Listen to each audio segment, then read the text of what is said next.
அனைவருக்கும் வணக்கம். இந்த பதிவில் இப்போ நம்ம பார்க்க போகிற மிகவுமே முக்கியமான ஒரு பதிவு என்ன அப்படின்னா, வரக்கூடிய செப்டம்பர் மாதம் 2ஆம் தேதி ஆவணி மாத அமாவாசையானது வரப்போகின்றது. இந்த அமாவாசையானது திங்கட்கிழமை அன்று வருவதால் இது சோமாவதி அமாவாசை என்று சொல்லப்படும். இந்த அமாவாசையானது வருடத்திற்கு ஓரிரு முறை மட்டுமே நிகழும். அந்த வகையில் வரக்கூடிய செப்டம்பர் மாதம் 2ஆம் தேதி திங்கட்கிழமை அன்று இந்த அமாவாசையானது வரப்போகின்றது.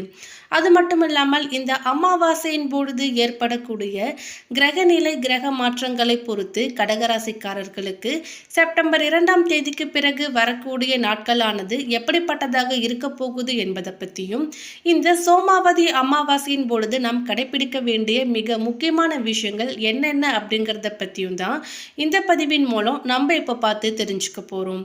எனவே பதிவை பார்த்துட்டு இருக்கிறவங்க தொடர்ந்து பார்த்துட்டு வாங்க. அது மட்டும் இல்லாமல் நீங்கள் இப்போதான் நம்ம சேனலை ஃபர்ஸ்ட் டைமாக பார்க்குறீங்க அப்படின்னாலும் கண்டிப்பாக சப்ஸ்கிரைப் பண்ணிக்கோங்க. அப்படியே பக்கத்தில் இருக்கக்கூடிய நோட்டிஃபிகேஷனுக்கான பெல்லைக்கானையும் கிளிக் பண்ணிக்கோங்க. செப்டம்பர் 2ஆம் தேதி காலை 5:21 மணிக்கு இந்த சோமாவதி அமாவாசையானது ஆரம்பிக்கின்றது.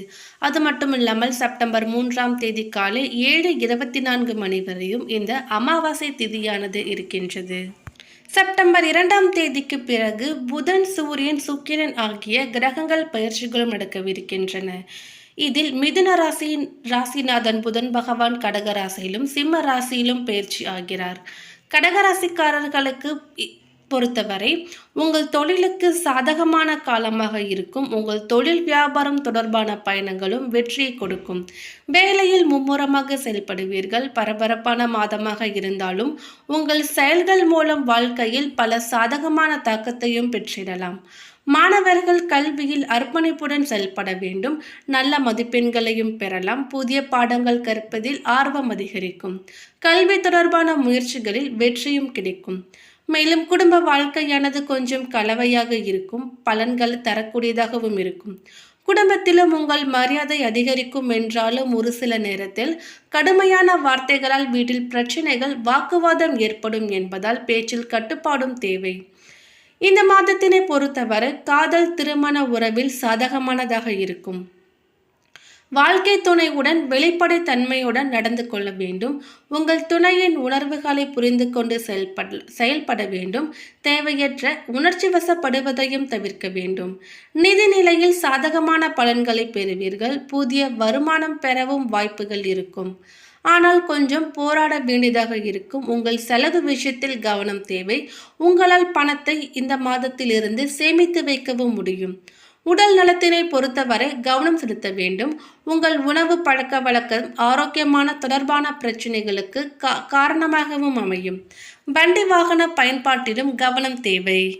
புதிய ஆடை ஆபரணங்கள் சேரும். விருந்து விசேஷங்களிலும் கலந்து கொள்வீர்கள். கணவன் மனைவிக்கு இடையே அந்யோன்யம் அதிகரிக்கும். வெளிவட்டாரத்தில் உங்களுக்கான மதிப்பு மரியாதையும் அதிகரிக்கும். அரசாங்க விவகாரங்கள் சற்று இழுபறிக்கு பின்னர் முடியும். எதிர்பார்த்த காரியமும் அனுகூலமாக முடியும். வாழ்க்கை துணை மூலம் எதிர்பாராத பொருள் வரவுக்கும் வாய்ப்பிருக்கிறது. பழைய வாகனத்தை மாற்றிவிட்டு புதிய வாகனம் வாங்குவீர்கள். மறைமுக எதிரிகளால் ஏற்பட்ட தொல்லைகளும் விலகும். உறவினர்கள் வருகையால் வீட்டில் மகிழ்ச்சி நிலவும். ஆனாலும் உடல் நலனில் அதிக கவனம் செலுத்துவது அவசியம். தாயுடன் கருத்து வேறுபாடு ஏற்படலாம் என்பதால் பொறுமையை கடைபிடிக்க வேண்டும். குடும்பத்தில் ஒரு சில பிரச்சனைகள் ஏற்பட்டு மன அமைதியை பாதிக்கலாம். பிள்ளைகளை அவர்கள் போக்கிலேயே விட்டு பிடிக்க வேண்டும். மேலும் எந்த ஒரு செயலையும் ஒரு முறைக்கு பல முறை போராடி முடிக்க வேண்டிய சூழ்நிலையும் உண்டாகலாம். அலுவலகத்தில் சற்று பணச்சுமை அதிகரித்த வண்ணம் இருக்கும். எந்த ஒரு வேலையுமே சற்று கஷ்டப்பட்டுதான் முடிக்க வேண்டும். தீவிர முயற்சியின் பேரிலேயே உங்கள் கோரிக்கைகளும் ஏற்றுக்கொள்ளப்படும். வியாபாரத்தில் நல்ல லாபம் பார்ப்பீர்கள். வியாபாரத்தை விரிவுபடுத்த உங்களுக்கான உதவிகளும் கிடைக்கும். குடும்பத்தை நிர்வகிக்கக்கூடிய பெண்களுக்கு மகிழ்ச்சி தரக்கூடியதாகவே இருக்கும். குடும்ப பொறுப்புகளை நிறைவேற்றுவதில் அவ்வப்பொழுது எந்த விதமான சிரமமும் இருக்காது. வீடுகளில் இருப்பவர்களும் உதவிகரமாக இருப்பார்கள். அலுவலகத்திற்கு செல்லக்கூடிய பெண்களுக்கு பணிகளில் கொஞ்சம் கவனம் தேவை. அடுத்ததாக பாதம் 4 புனர்பூசம் நட்சத்திரத்தை சேர்ந்தவர்களுக்கு உங்கள் நட்சத்திரநாதன் குரு பகவான் செவ்வாய் இணைந்து இருப்பதால் உங்கள் எதிர்பார்ப்பு 100% நிறைவேறும். மகிழ்ச்சியும் அதிகரிக்கும். மேற்கொள்ளக்கூடிய முயற்சி வெற்றியாகும். தொழில் வியாபாரத்தில் ஏற்பட்ட தடை அகலும், லாபம் அதிகரிக்கும். வேலையாட்களுடன் ஏற்பட்ட பிரச்சனைகளும் நீங்கும், உங்கள் தைரியம் மேலோங்கும், தன்னம்பிக்கையும் அதிகரிக்கும். குழந்தைக்காக ஏங்கிக் கொண்டிருந்தவர்களுக்கு குழந்தை பாக்கியம் உண்டாகும். திருமண வயதினர்களுக்கு தகுந்த வரன் அமையும். உத்தியோகத்தில் இருந்த நெருக்கடியும் நீங்கும். பணியாளர்களுக்கு எதிர்பார்த்த உயர்வு, இடமாற்றம் போன்றவையும் கிடைக்கும். புதிய பொறுப்பு உண்டாகும். வீண் செலவுகளில் கவனம் தேவை. பெண்களுக்கு குடும்பத்தில் நம்பிக்கை அதிகரிக்கும். முயற்சி வெற்றியாகும். உடல் நலனில் ஏற்பட்ட சங்கடம் விலகும். சகோதரர்கள் வழியில் எதிர்பார்த்த உதவிகள் கிடைக்கும். பிள்ளைகள் மீது கவனம் அதிகரிக்கும். ஒரு சிலருக்கு புதிய சொத்து சேரும். மாணவர்களுக்கு கல்வியில் ஆர்வம் அதிகரிக்கும். மேலும் சந்திராஷ்டம நாட்கள் செப்டம்பர் 16, அதிர்ஷ்ட நாட்கள் செப்டம்பர் 2, 3, 11 மற்றும் 12. அடுத்ததாக பூசம் நட்சத்திரத்தை சேர்ந்தவர்களுக்கு திருப்புமுனை மாதமாக இருக்க போகிறது.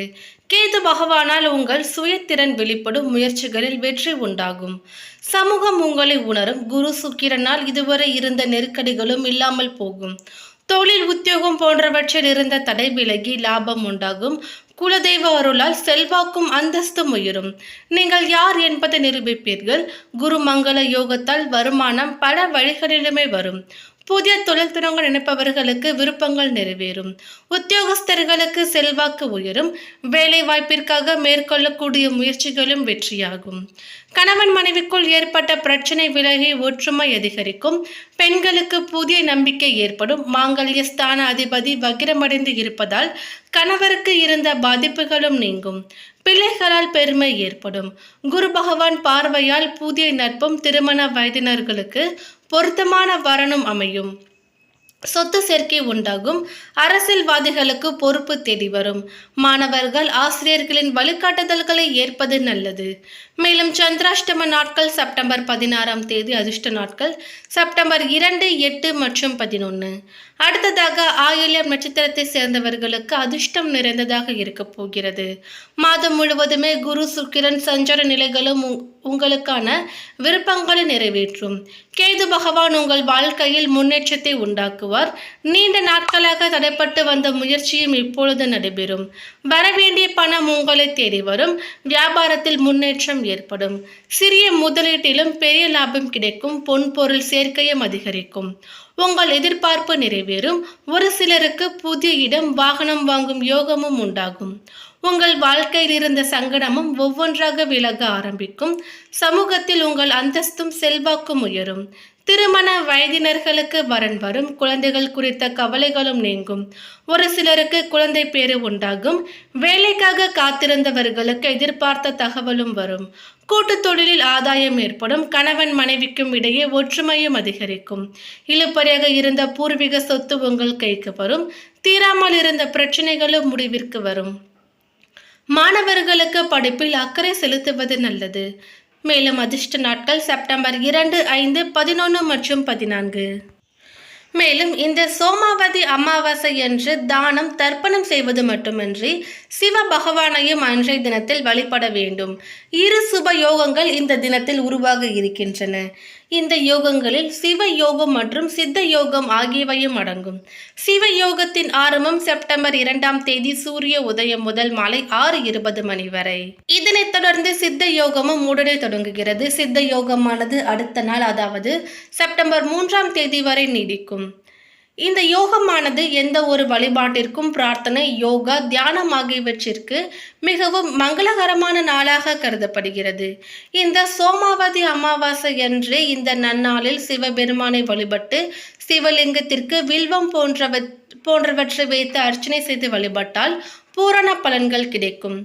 இதனுடன் இந்த நாளில் சிவலிங்கத்தை பிரதிஷ்டை செய்து பார்வதி தேவியை வழிபடுபவர்கள் தங்களுடைய விருப்பங்களையும் நிறைவேற்றிக் கொள்ள முடியும். இந்த நாளில் ஏழை எளியவர்களுக்கு தான தர்மங்களை செய்ய வேண்டும். இந்த சோமாவதி அமாவாசை நாளன்று பசுமாட்டிற்கு நெய் கலந்த ரொட்டி, வெல்லம் கொடுத்தால் உங்களுடைய விருப்பங்களும் நிறைவேறும். சோமாவதி அமாவாசை நாளில் தீபம் ஏற்றுவது மிகவும் மங்களகரமானதாகும். இந்த நாள் சிவ வழிபாட்டிற்காக அர்ப்பணிக்கப்பட்ட நாளாகும். சூரிய உதயத்திற்கு முன்பே எழுந்து புனித நதிகள் நீராடிய பிறகு பச்சை பாலில் தயிர் தேன் கலந்து சிவபெருமானுக்கு அபிஷேகம் செய்யலாம். 4 முக நெய் தீபமேற்றி சிவசாலிசா முதலியவற்றை பாராயணம் செய்யலாம். மேலும் இந்த தகவல் உங்களுக்கு பிடித்திருந்தால் லைக் பண்ணுங்க, ஷேர் பண்ணுங்க. இது போன்ற பல சுவாரஸ்யமான கணிப்புகளை நீங்க தெரிஞ்சுக்கணும்னா எங்க சேனலை சப்ஸ்கிரைப் பண்ணிடுங்க. தேங்க்யூ.